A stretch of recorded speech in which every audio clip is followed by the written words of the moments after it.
जय माता दी। नमस्कार मित्रों, मैं हूं वीरेंद्र सिंह और आप लोग देख रहे हैं समाधान न्यूज़ 24। आज मैं आपके सामने आरोग्य क्षेत्र की खबर लेकर के उपस्थित हूं। योग और प्राकृतिक चिकित्सा का क्या महत्व है और इलेक्ट्रो होम्योपैथी कैसे असाध्य रोगों में काम करती है, इस विषय को लेकर Indian electro homeopathic medical council, योग एवं नेचुरोपैथिक प्रैक्टिशनर एसोसिएशन काम कर रही है।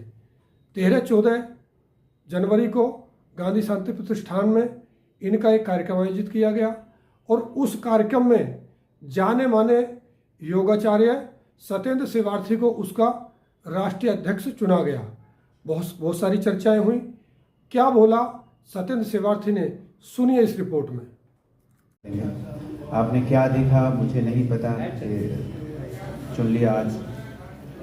मेरा बस एक ही उद्देश्य रहता है कि मैं काम करूं, सीखूं नया और काम करता जाऊं और करते करते काम मैं शुरू दिल्ली से किया था, लेकिन आज पूरी दुनिया के 4-5 कंट्री तक मैं पहुंच गया हूं। ऑनलाइन जब से शुरू हुआ है जूम के माध्यम से, तो बहुत फैल गया काम। आज अमेरिका, कनाडा, जर्मनी, यूक्रेन और कई सारे कंट्रीज़ में मैं ट्रेनिंग देता हूं ऑनलाइन के माध्यम से। और अपना खुद का क्लिनिक है दिल्ली में, और यूपी में एक संस्था है जागृति योग नेचुरोपैथी संस्था, जो मिनिस्ट्री ऑफ आयुष के YCB योगा सर्टिफिकेशन बोर्ड से सर्टिफाइड है, तो उसमें करते हैं। और एक नया अभी हॉस्पिटल शुरू कर रहा हूँ जो CGHS के लिए काम करेगा, और उसमें पैनल भी होगा।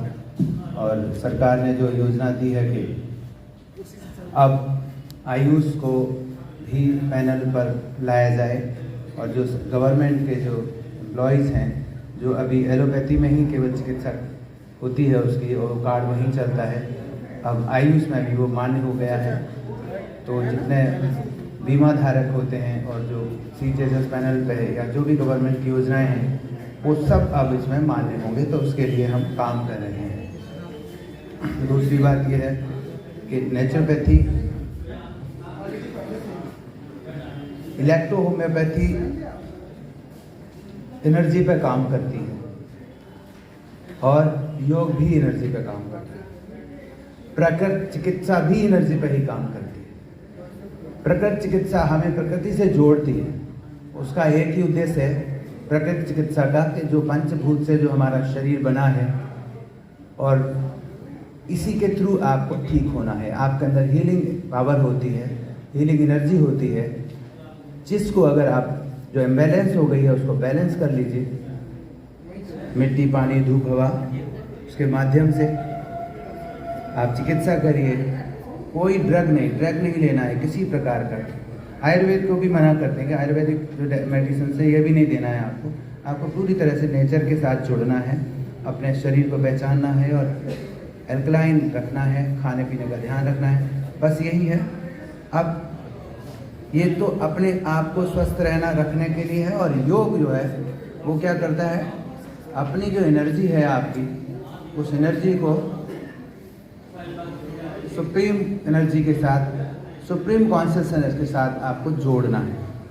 ये दोनों एनर्जी जब आपस में काम करती हैं कि आप अपने आप से पहले जुड़ें, स्वस्थ रहें, और फिर उसको जो उद्देश्य है अपने जीवन का, क्या उद्देश्य है कि हम इस जन्म जन्मांतर के बंधन से मुक्त हो जाएं, ये मुख्य उद्देश्य है। उसको पूरा करते हुए ये योग का काम है।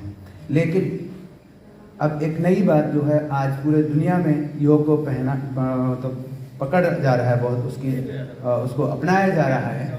उसके पीछे मिनिस्ट्री ऑफ आयुष का जो निर्माण हुआ, पहले भी था मिनिस्ट्री ऑफ आयुष तो, लेकिन अब बहुत स्ट्रांग हो चुकी है बॉडी, मंत्रालय है अलग से इसका। हमारे यशस्वी प्रधानमंत्री जी ने इस बात को पहचाना, और ख़ास का सही बात तो यह है कि बाबा रामदेव जो हैं वो पतंजलि योगपीठ, उन्होंने बहुत जोर से काम किया इस पर और जन जन तक पहुंचाया। और तभी सरकार ऐसी आई जिसने योग को पूरी दुनिया में इसको परचम फहरा दिया। और 21 जून को जो योगा दिवस के रूप में, योगा डे के रूप में इसको माना।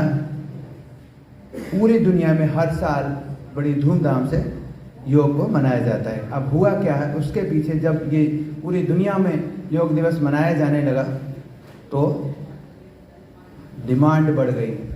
किसकी डिमांड बढ़ी? योगा ट्रेनर्स की। और योगा ट्रेनर्स कहाँ से चाहिए? सब चाहते हैं इंडियन योगा टीचर से, भारतीय चाहिए। जबकि अंग्रेज बहुत अच्छा योग करते हैं, बहुत अच्छी फ्लेक्सिबिलिटी है और वो अष्टांग योग और पता नहीं कौन कौन से टाइप के योग हैं, सब करते हैं। लेकिन अभी भी जो डिमांड है वो है भारतीय योग, क्योंकि उन्हें लगता है कि सच में अगर कोई योगी है और आचरण से योगी है तो भारत में ही मिलती है। इसीलिए अब जरूरत पड़ी सर्टिफिकेशन की। सर्टिफिकेट नहीं होगा तो वहाँ नहीं जा सकते हम। उसके लिए योगा सर्टिफिकेशन बोर्ड बना। पहले एक मिथ था कि सिर्फ योग करेंगे तो आप योगी बनेंगे, महात्मा बनेंगे, संत बनेंगे, तो नए युवाओं को आना नहीं देते थे लोग, आश्रम में जाके रहना पड़ेगा। तो बहुत कम संस्थाएं थीं जो सच में योग सिखाती थी। यूनिवर्सिटी तो थी नहीं, कोर्स भी बहुत कम ही थे। 2015 के बाद 2018-19 में एक बोर्ड बना, योगा सर्टिफिकेशन बोर्ड, जिसमें देखा गया कि बहुत सारे लोग योगा जानते हैं, योग जो है जानते हैं, करते हैं, बहुत एक्सपर्ट हैं, लेकिन सर्टिफिकेट नहीं है, वो नहीं जा सकते। तो उनको एक मंच दिया गया, एक मौका दिया गया कि आप इस परीक्षा को पास करिए। क्वालिटी काउंसिल ऑफ इंडिया है, उसको दिया गया इसका जिम्मा कि जो लोग इस परीक्षा को पास कर लेंगे उसको मिनिस्ट्री ऑफ आयुष की तरफ से एक सर्टिफिकेट मिलेगा और वो देश विदेश में कहीं भी जा सकते हैं या अपने यहाँ के लोगों को ट्रेन कर सकते हैं। वो बोर्ड बना और लेकिन क्वालिटी काउंसिल ऑफ इंडिया इस काम को ठीक से नहीं कर पाई। फिर उसके बाद ये अलग से 2019 में योगा सर्टिफिकेशन बोर्ड का निर्माण हुआ और आज लगभग 100 से ज़्यादा उससे सर्टिफाइड संस्थाएं हैं, जिसमें योगा ये जागृति योग संस्थान भी है। अब हम ऑनलाइन के माध्यम से हमने पिछले 5 सालों में लगभग 50,000 से ज़्यादा योग वॉलेंटियर और 600